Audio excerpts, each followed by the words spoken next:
donde la iglesia decide dirigirse, que el Espíritu Santo te use, y se salga de esa puerta, usted va a ver el poder de Dios siendo manifiesto.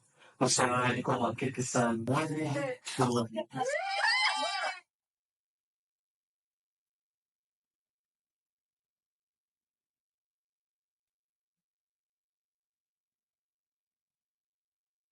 Mi hermano, hasta la fecha es la primera vez que me toca hacer un estudio muy serio de escatología.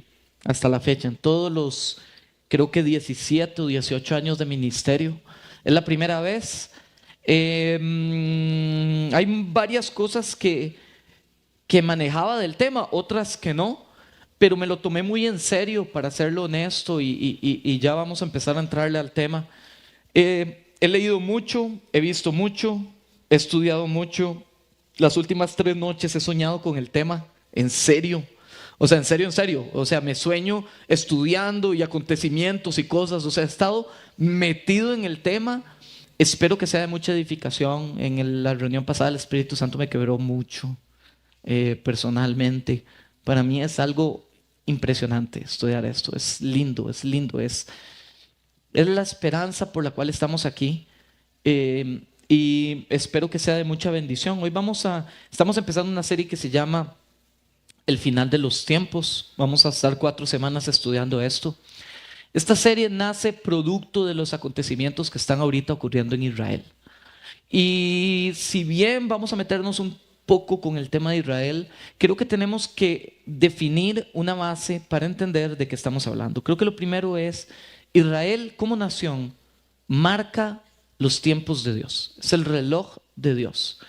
Y sería irresponsable como cristianos, a pesar de que no somos o no seguimos esa línea mesiánica con la cual hay que tener mucho cuidado, ¿verdad?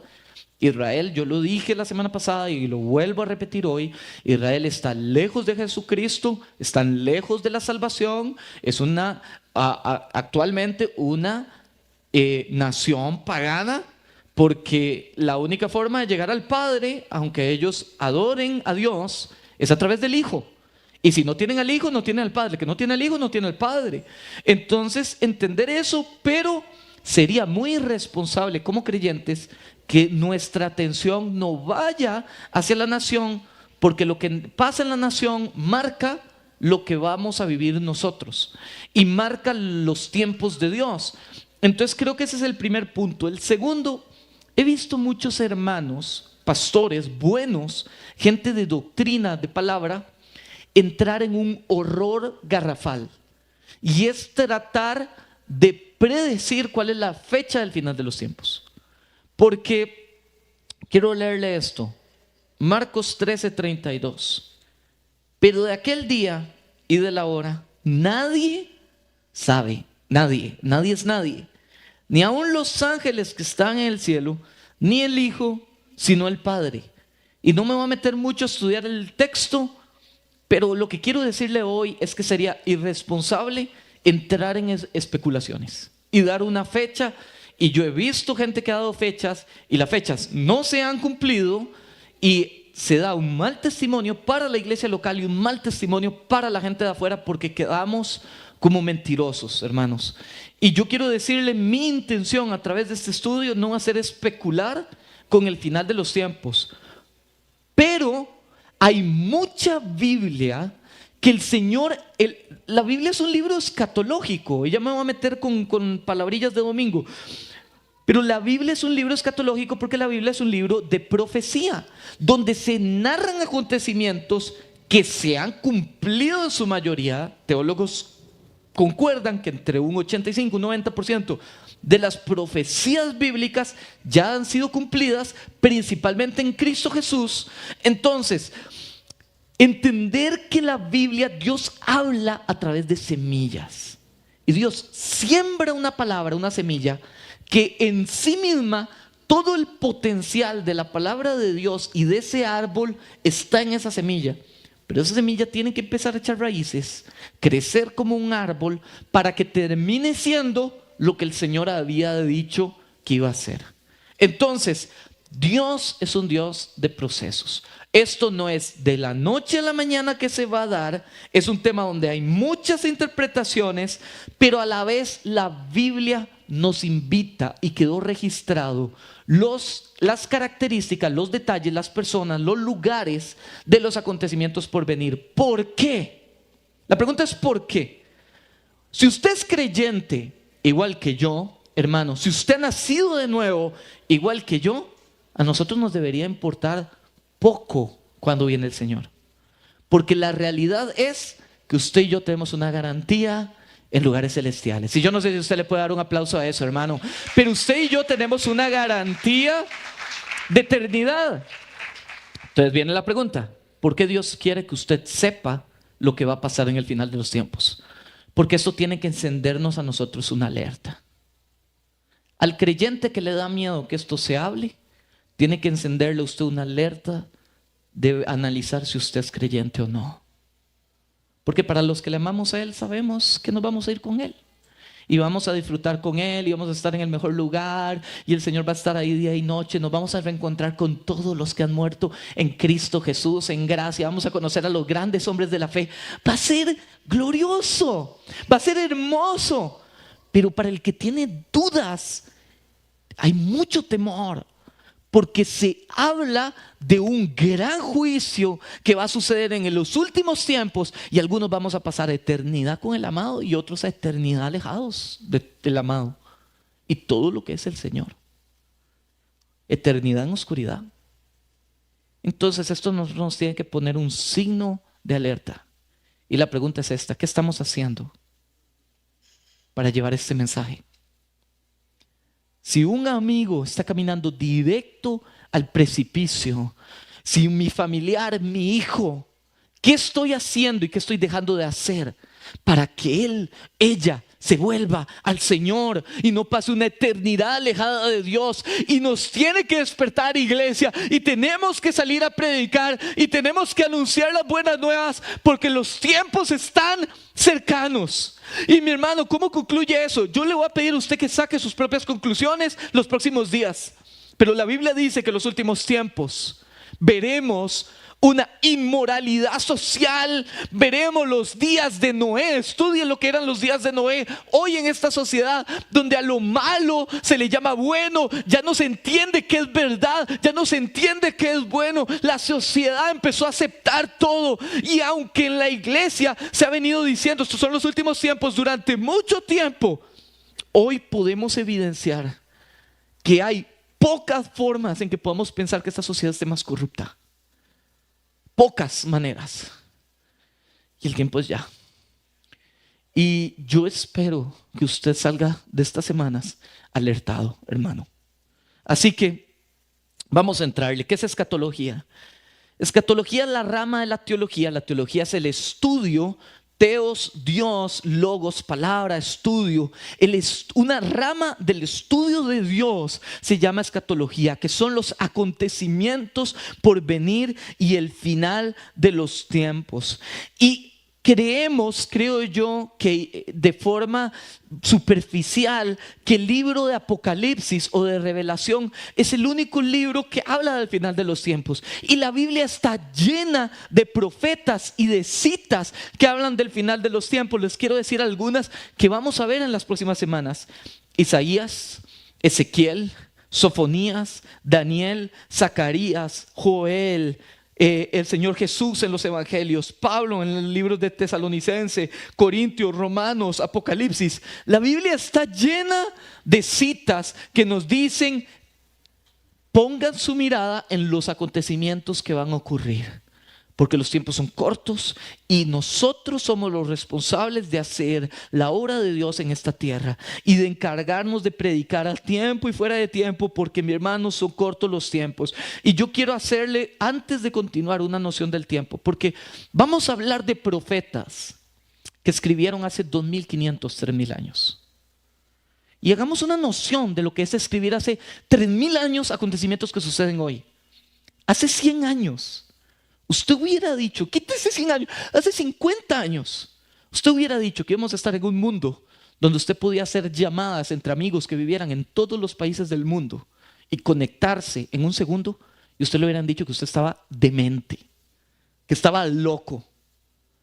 Usted se va 100 años atrás, mi hermano, temas de electricidad, temas de tecnología, temas de la sociedad en la que vivimos. Era absurdo pensar que íbamos a tener cualidades de hoy. Quite 100 años, váyase 500 años atrás, o 600, 550 años atrás. América no había sido descubierta. Vivía gente aquí, sí, pero la sociedad moderna no había llegado a América. Hace 500, y vamos a hablar de profecías que Dios dio a personas hace 3,000, 2,500 años, que describen con detalle absoluto lo que usted y yo vivimos hoy.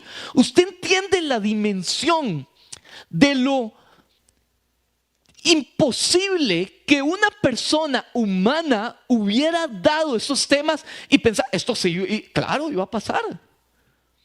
A veces ni siquiera, y en este país, usted no sabe lo que va a pasar mañana en el clima. Usted sale con sombrilla y con suéter y sin suéter y con 1000 cosas porque puede ser soleado. Y dieron detalles de situaciones que parecían absurdas. Y cada vez las vemos más cerca, cumplirse, en detalle, en el más mínimo detalle de lo que estaba sucediendo. Y yo creo que es importante entender eso porque entender la noción de la probabilidad de esto quita el factor humano a la ecuación. Porque Dios, como rey sobre el tiempo, establece una palabra y establece el cumplimiento de su palabra. Y nada que el ser humano pueda hacer podrá ir en contra de la palabra de Dios, porque cuando de su boca se abre y algo sale, eso se va a cumplir. Hermano, se va a cumplir. Y hay cosas inminentes de la palabra de Dios que se van a llevar al cumplimiento. Lo que Dios dice, Dios ejecuta. Porque todo lo creado, tiempo y espacio, se sujetan a nuestro Dios. Por eso los cielos cuentan la gloria de nuestro Creador. Por eso ahora que cantábamos, tu gloria llena el universo, ese es el Dios al cual usted adora. El Dios que tiene control de todo lo que sucede a nivel del universo, hermano. Pero yo necesito, por amor a los que no vinieron la semana pasada, yo se lo dije, voy a ir carrerón, meterlo en contexto.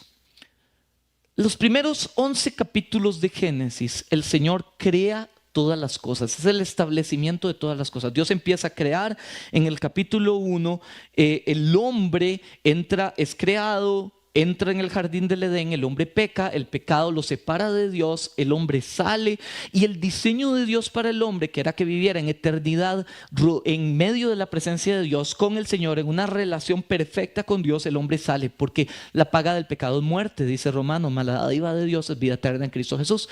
Entonces el hombre sale del jardín del Edén y el hombre empieza un proceso de degeneración a causa del pecado. El hombre empieza a vivir largos años que cada vez son peores, las enfermedades vienen, las circunstancias vienen a nuestra vida producto del pecado y no del diseño de Dios. Eso es fundamental.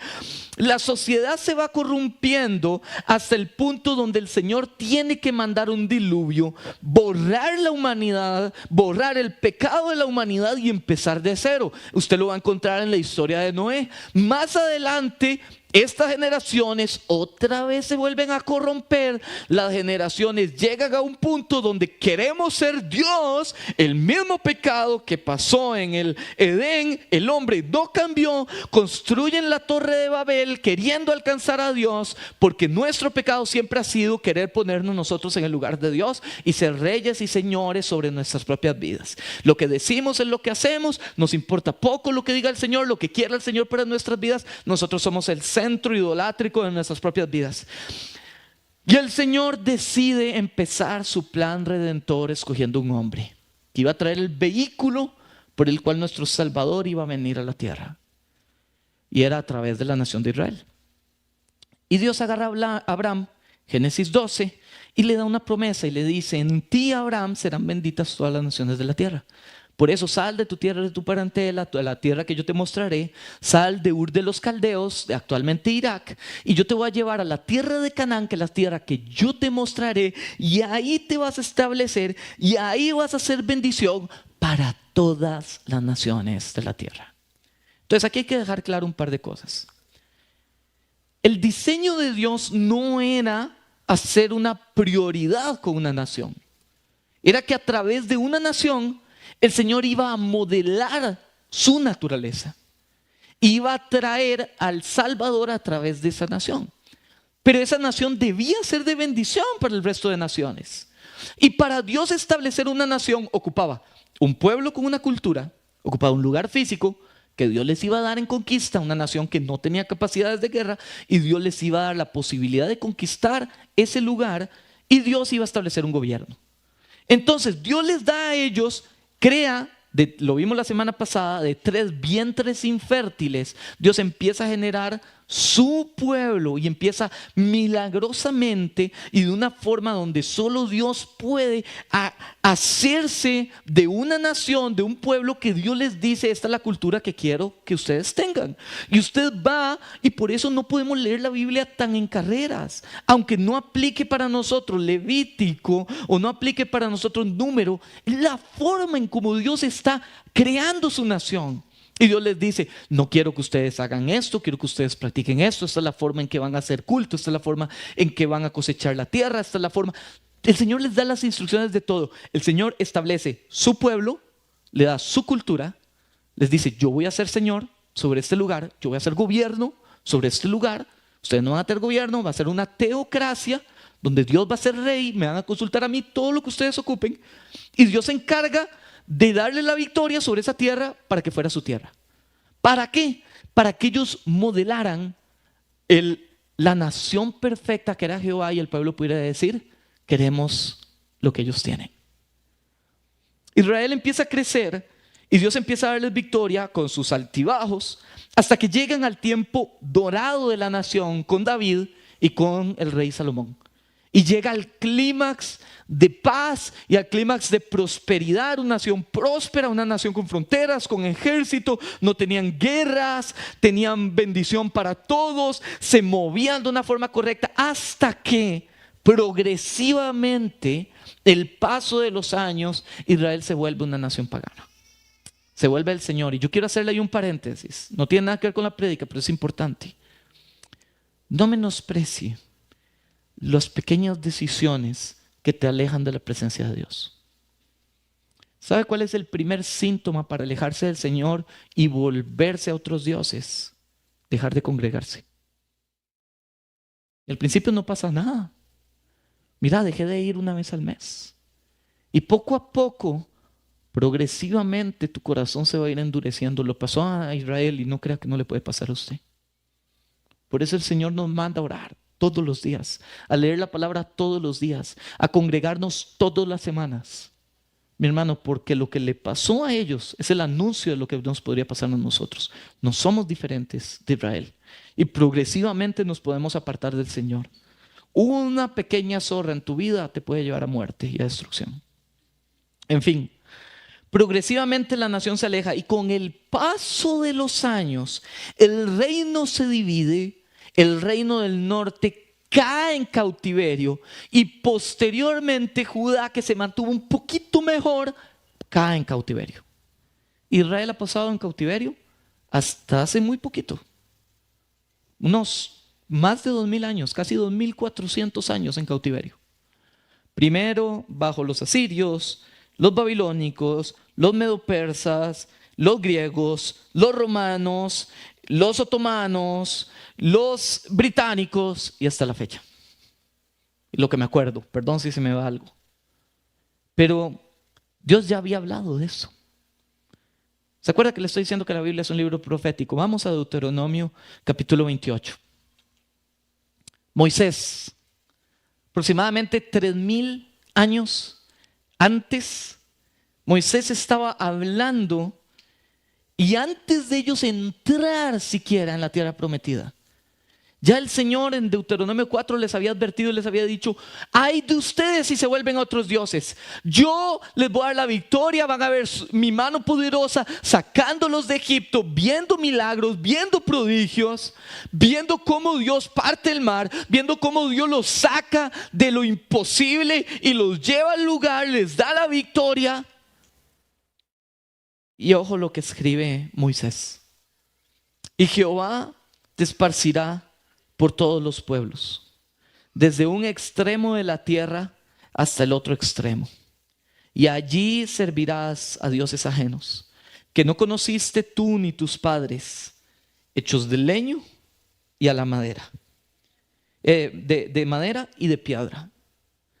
Y ni aún entre estas naciones descansarás, ni la planta de tu pie tendrá reposo, pues allí te dará Jehová corazón temeroso y desfallecimiento de ojos y tristeza de alma, y tendrás tu vida como algo que pende delante de ti. Y estarás temeroso de noche y de día, y no tendrás seguridad de tu vida. Dios se cumplió. Escrito está, se cumplirá. Y en medio del cautiverio, el Señor empieza a levantar hombres de Dios, profetas de Dios, que empiezan a hablar de que el Señor es tardo para la ira, pero inmenso en misericordia. Y Dios se tardó en que su castigo y corrección cayera en Israel. Cayó. Tarde o temprano nuestra rebeldía nos va a dar fruto, muerte. Pero el amor de Dios le promete a su pueblo que tarde o temprano, si ellos se vuelven a Dios, Dios se volvería de ellos. Y Dios quería trabajar con ellos, y Dios los ama, y Dios quiere restaurar a su nación. Y creo que una de las más importantes, y es lo que vamos a ver hoy básicamente, es las 70 semanas de Daniel. Este hombre Daniel, que en medio de la diáspora judía, en medio de otra nación pagana, un hombre que nunca se arrodilla ante dioses ajenos, es más, amenazado de muerte, sigue adorando a Jehová, el único Dios verdadero. Dios lo ama con todo corazón, lo protege y le revela acontecimientos que hoy usted y yo estamos viviendo. Quiero invitarlo a que vaya a Daniel, capítulo 9, versículo 24. Si para usted no es un sacrilegio rayar su Biblia, lo quiero invitar a que saque un lapicero y marque algunas palabritas. A mí me encanta rayar mi Biblia, así que si a usted le gusta, hágalo, porque creo que son palabras claves que hoy no nos va a dar tiempo de estudiar completamente, pero que ojalá usted se lleve a su casa para hacer usted sus estudios, y creo que va a ser de bendición. Versículo 24 dice: 70 semanas, subraye 70 semanas, están determinadas sobre tu pueblo, subraye tu pueblo. Esta profecía no era para los gentiles, no era para usted y para mí, era para el pueblo de Israel. Pero usted y yo, con nuestro ojo puesto en el reloj de Israel, vamos a entender qué es lo que quiere decir esto. Y sobre tu santa ciudad, para terminar la prevaricación y poner fin al pecado y expiar la iniquidad, para traer justicia perdurable y sellar la visión y la profecía y ungir al santo de los santos. Sabe pues y entiende que, y marque lo que sigue, desde la salida de la orden para restaurar y edificar a Jerusalén hasta el Mesías príncipe, para enmarcar, habrá 7 semanas y 72 semanas, en total 69. Se volverá a, marque esto, edificar la plaza y el muro en tiempos angustiosos. Y después de los 72 semanas, se quitará la vida al Mesías, marque eso, mas no por sí, y el pueblo de un príncipe que ha de venir destruirá la ciudad y el santuario, y su fin será con inundación, y hasta el fin de la guerra durarán las devastaciones.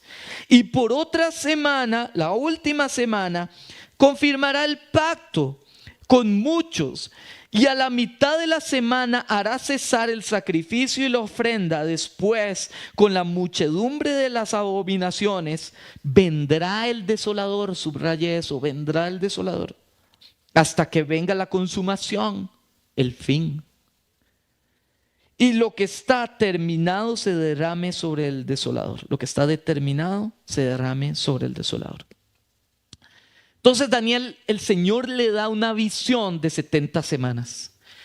Casi todos los teólogos, por no decir todos, esto es un entendimiento universal, comparten que esas 70 semanas son 70 grupos de 7 años. O sea, son 490 años de visión. ¿Se acuerda cuando estábamos hablando de las dimensiones de tiempo? 490 años y esto sucederá. Y es más, lo divide en grupos para entender que va a haber diferentes acontecimientos que marcarán esos 490 años, donde nuestra mirada tiene que ir en Israel. Y lo primero que sucede, que lo leímos, lo marcamos en el versículo 25, es entender cuándo empieza. Y el versículo 25 dice: desde la salida de la orden para restaurar y edificar a Jerusalén. Hay 4 acontecimientos del libro de Esdras y Nehemías que podrían dar el banderazo de salida. Aquí hay interpretaciones. Yo le dije, vamos a encontrar muchas cosas. Yo le voy a dar cuál es la que considero más bíblica o más adecuada. Pero si algún hermano tiene una perspectiva diferente, paz, hermano. En escatología hay mucho que se puede estudiar. Las 4, si usted no ha escuchado la historia de Esdras y Nehemías, voy muy rápido. El Señor viene y el pueblo estaba en el exilio y los diferentes gobernantes permiten a judíos que vayan a su nación y empiezan a reconstruir algo que estaba en ruinas, totalmente en ruinas. Y el primero en ir es un hombre llamado Zorobabel. Zorobabel va 2 veces y la primera establece el altar de ofrenda y la segunda vez que es enviado establece el templo. Empieza a poner el lugar donde la presencia de Dios podía regresar a la nación y tiene sus grupos de equipos, de compatriotas que van a establecer eso. El siguiente es Esdras, que Esdras, como maestro de la palabra, viene a volver a enseñar cómo era que debía ser la vida. Acuérdense que ellos tenían años en el exilio, años apartados de Dios. Ellos vivían en corrupción, su mente podrida y se habían apartado de la palabra de Dios, de la Torá.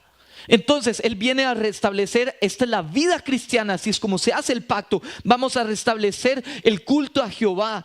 Y por último, Nehemías es llamado a venir a establecer los muros de la ciudad para que la ciudad no fuera otra vez atacada, sino que Israel se volviera a establecer. Ojo, nunca como una nación independiente, siempre bajo gobiernos, pero por lo menos los judíos tenían un lugar donde ir y traer adoración a Jehová. Entonces, estos 4 acontecimientos que le narro, voy rápido. Ciro le otorga derecho a Zorobabel para restaurar el tabernáculo en el año 538 antes de Cristo. Lo puede encontrar en Esdras 1, del 1 al 4, y Esdras 5, del 3 al 17. Ya muchos me han pedido, pastor, el bosquejo. Yo lo voy a subir, no se preocupen. Anote lo que quiera, porque hay muchas cosas que no tengo en el bosquejo, pero yo lo voy a compartir de alguna manera. Acontecimiento número 2, donde podría iniciar estas 70 semanas. Darío decreta derecho a Zorobabel de reconstruir el templo en el año 517 antes de Cristo. Lo pueden encontrar en Esdras 6, del 6 al 12. Luego viene el rey Artajerjes, persa, y decreta derecho a Esdras de restaurar la adoración en Israel en el año 458. Lo pueden encontrar en Esdras 7, del 11 al 26. Y por último, en el libro de Nehemías, usted va a encontrar en los primeros 2 capítulos cómo Artajerjes decreta derecho a Nehemías de reconstruir el muro en el año 445, más o menos 1 año, más o menos 2 años. Bastante exacto lo que hoy en día la ciencia nos dice. Hay un doctor que se llama Robert Anderson, en su libro El regreso del príncipe, The Coming of Prince, dice que los 483 años, las primeras 69 semanas del texto que acabamos de leer de Daniel, inician con este último acontecimiento de Nehemías en el año 445 y terminan con la entrada triunfal de Cristo Jesús a Jerusalén montado en un burro como rey. Y hay tanto que tan lindo, mi hermano. Usted va a Mateo 21 y usted se encuentra la historia de cómo Jesús entra como rey. Y hay pocos acontecimientos que se registran en todos los evangelios y este es uno. La importancia que Dios nos está diciendo de la entrada de Jesús a Jerusalén es suma y nosotros tenemos que ponerle atención. Y el Señor quería que los 4 testigos dijeran: es importante este acontecimiento porque esto marca un antes y un después de un tiempo. Y yo quiero decirle, yo voy con esto que le estoy diciendo. Yo creo que la palabra correcta o el tiempo correcto para empezar a marcar esto es con el derecho que le da Artajerjes a Nehemías de terminar de reconstruir los muros. Vamos al texto que acabamos de leer de Daniel 25. Dice: 7 semanas y 62 semanas se volverá a edificar la plaza y el muro de Jerusalén. Para que hubieran plazas tenía que haber murallas. Para que hubieran calles tenía que haber murallas.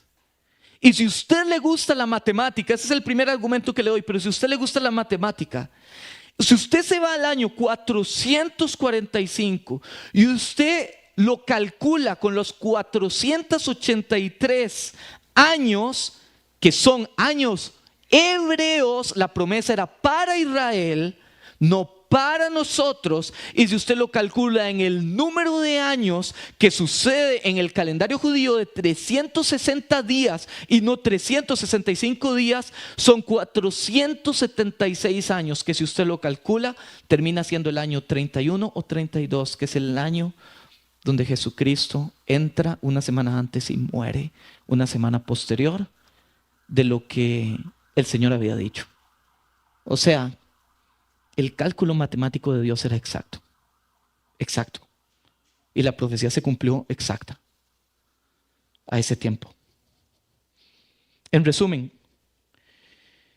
pasan 49 años para la reconstrucción de la ciudad, 483 años, 476 en nuestro calendario, para que el Mesías muriera y fuera arrancado.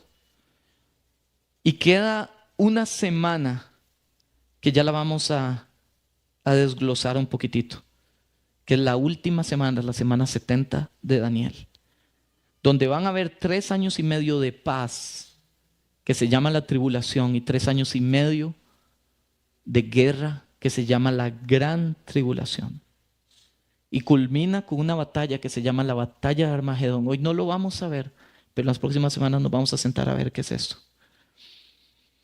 En las 70 semanas, en esta semana 70, perdón, si quieren me pones, María, el gráfico. En esta semana 70 se va a caracterizar porque el anticristo va a venir como gobernante sobre la nación de Israel. Y quiero hacerle, sé que está en inglés, perdón, pero fue el más sencillo, hay mucho de esto. Y para mí yo ocupaba darles a ustedes algo que fuera legible y no el chorro de información y que se asociara a la prédica. Entonces, si usted ve de aquel lado, 444, 445 fue el año del decreto de Artajerjes a Nehemías. Pasan las 49 semanas, pasan las otras 62 semanas. Arriba puede ver 476 años de 365 días o 483 de 360 días, hasta que en el año 33, 32, 31, y hay un debate, Jesucristo muere y empieza ahí donde dice GAP, eso quiere decir gap, es una temporada distinta donde el tiempo se detiene, y quiero explicarle eso. Y el tiempo se detiene, se destruye Jerusalén, parte de la profecía que acabamos de leer en el año 70 después de Cristo. Y viene una temporada donde el tiempo se detiene. ¿Por qué? Porque en el momento donde Jesús viene, Israel no lo reconoce como Señor. Israel le da la espalda, el tiempo del reloj de Israel cesa y viene el tiempo de los gentiles, de nosotros, nuestra temporada, el tiempo de la iglesia. Y ahora los ojos del Señor, el calendario de Dios está puesto en la iglesia hasta que el tiempo de la iglesia termine. Y cuando el tiempo de la iglesia termine, vendrá otra vez los ojos del Señor volviéndose a su nación, y vendrá la semana 70 donde el Señor vuelve a ver a Israel para el cumplimiento de estos últimos 7 años. Quiero leerle esto. Lucas 21.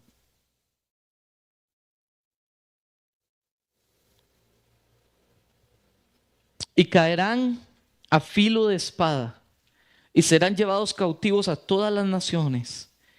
Y Jerusalén será hollada por los gentiles, palabras de Jesús, hasta que los tiempos de los gentiles se cumplan. Hasta que el tiempo del gentil termine. Y quiero leerle, y usted me dirá, Derek, ¿cómo sabe usted que esos tiempos de los gentiles son lo que estamos hablando ahorita? Vamos a Romanos, vamos a ver lo que dice Pablo, Romanos 11:25.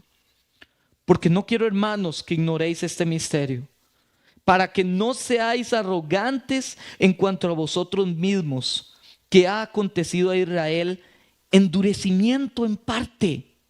Su corazón está lejos de Jesús como Mesías, se endureció y ahí se detuvo hasta que haya entrado la plenitud de los gentiles. Y esta me gusta más, la plenitud. Guarde esa palabra para el final de la enseñanza de hoy.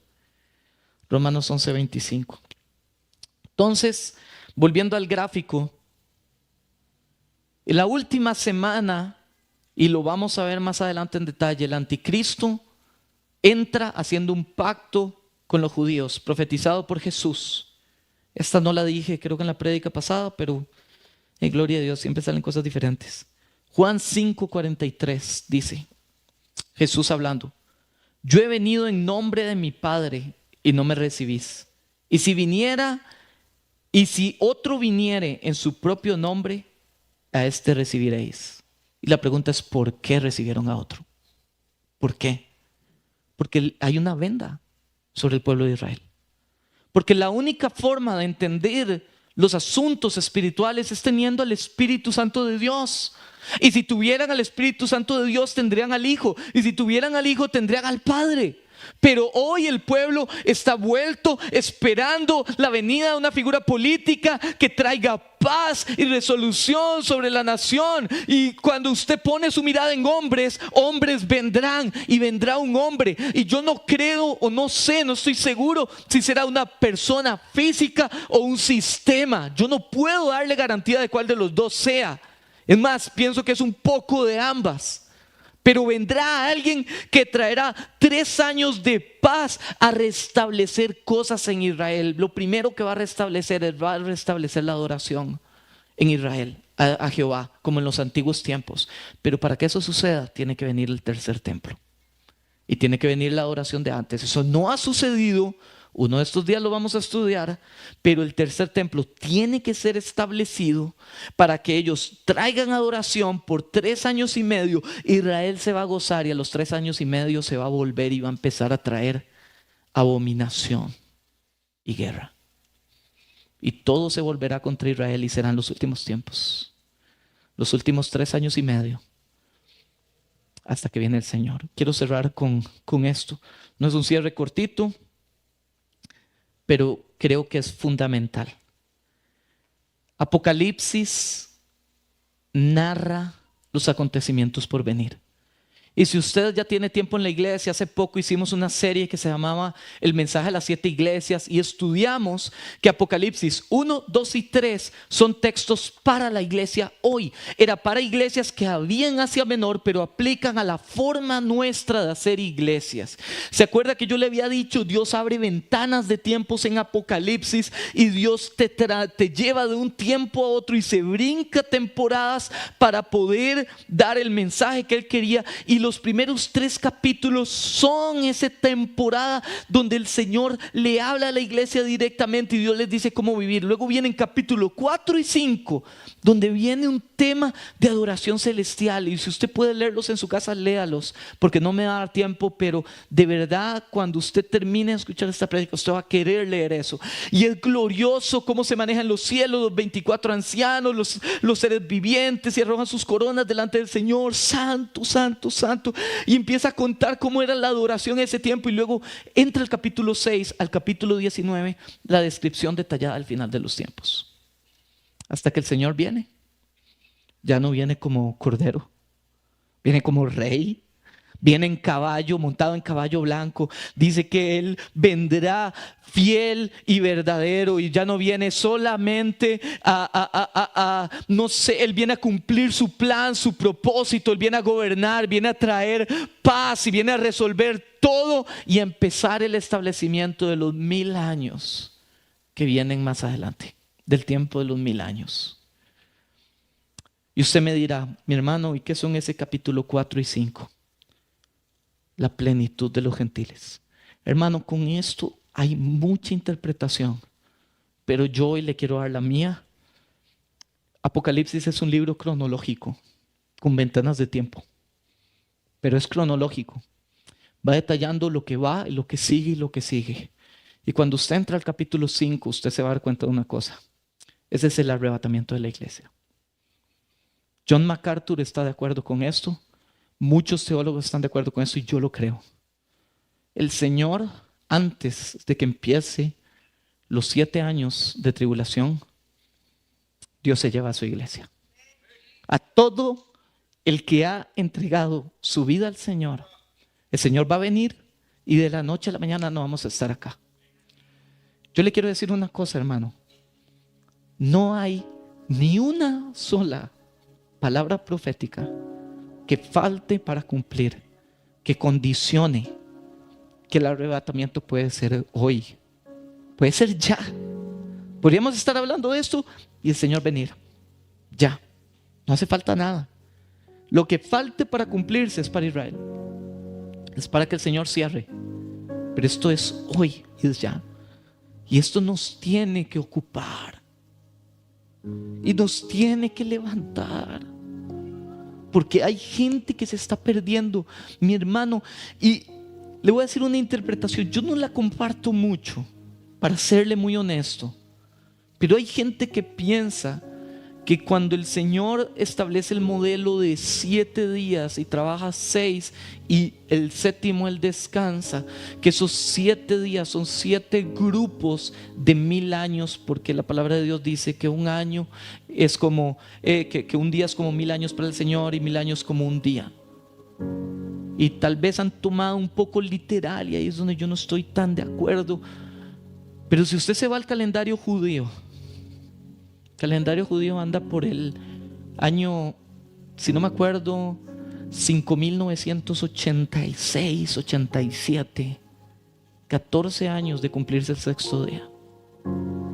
Ya hay huecos. Yo no le estoy viniendo a decir esto va a pasar así, sería sumamente irresponsable, porque hay huecos en la historia que tal vez no tienen tan claro si fueron 100 años, 50 años. Pero si nosotros agarramos toda la profecía bíblica, la comparamos con lo que está sucediendo en el mundo, la comparamos con lo que está sucediendo en Medio Oriente, mi hermano, ya no falta mucho. Ya no falta mucho. El 7º día es el milenio. Y en el 6º día se termina.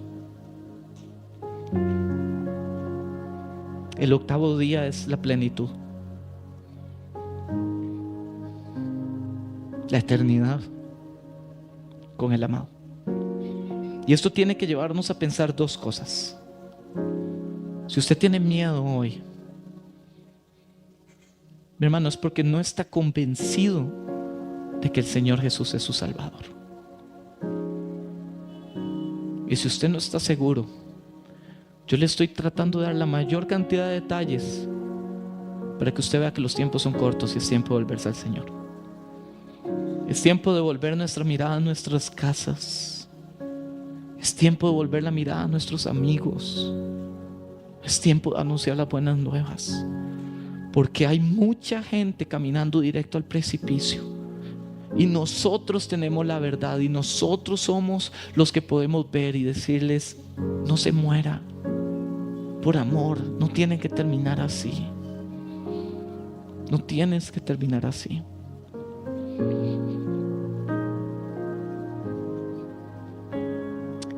Quiero cerrar con esto. Libro de Zacarías, capítulo 14, versículo 4 al 9. Gracias, Señor.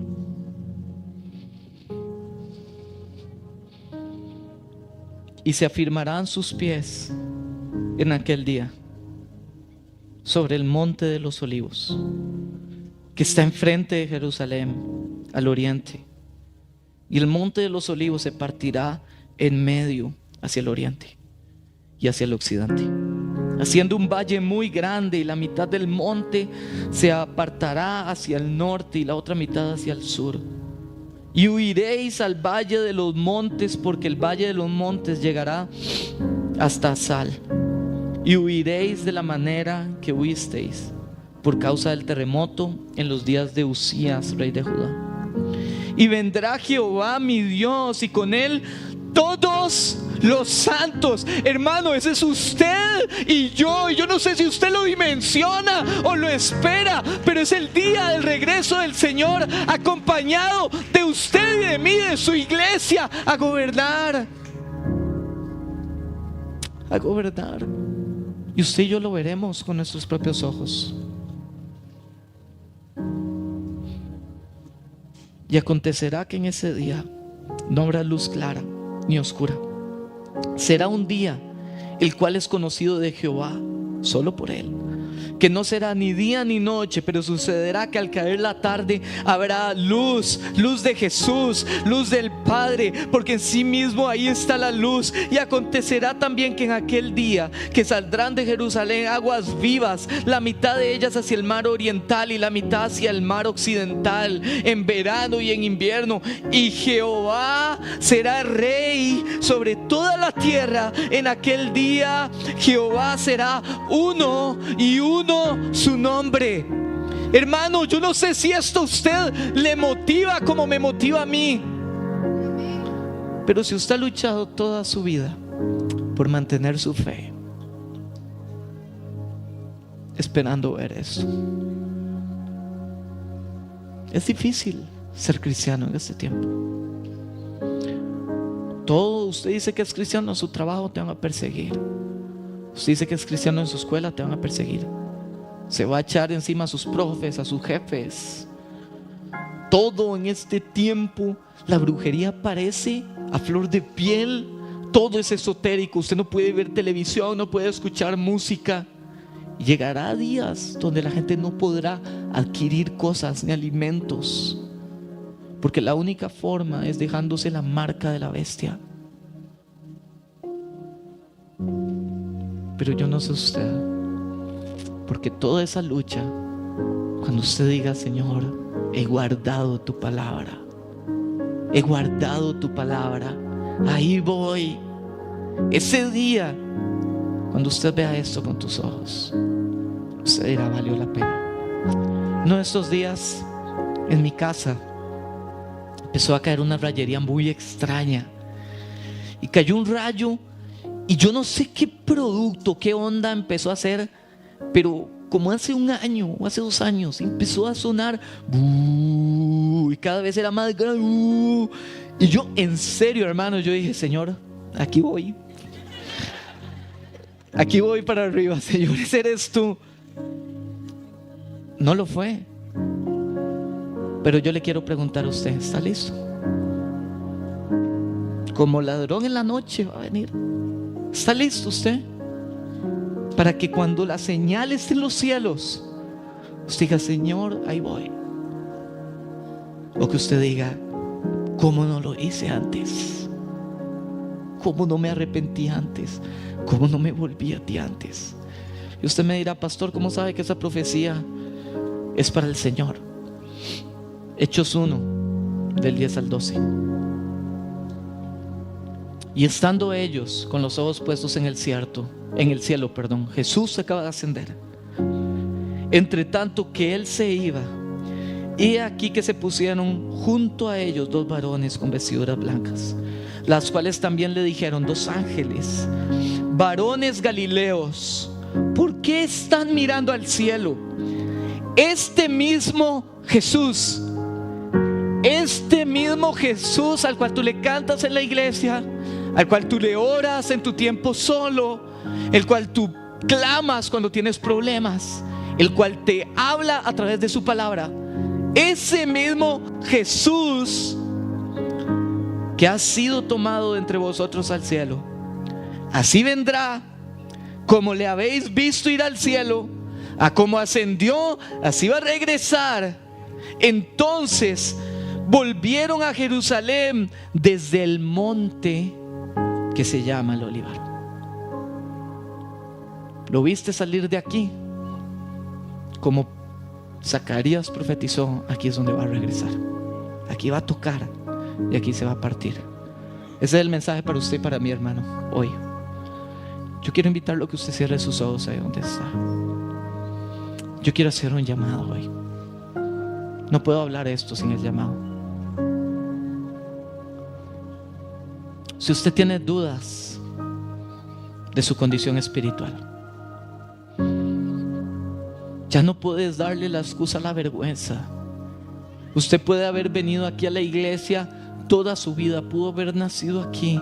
Que mi hermano, por amor al Señor y a los últimos tiempos, hágalo ya. Vuélvase al Señor. Mañana puede ser tarde. Mañana el Señor pudo haber venido, y como todo lo que leímos, todo se ha ido cumpliendo al pie de la letra. Usted mañana podría quedarse y el Señor llevarse a toda su familia, a todos sus amigos, y usted quedarse aquí. Hermano, amigo que nos visita, si usted no está seguro de su condición espiritual, yo quiero invitarlo a que levante su mano por amor al Señor. Si no está seguro.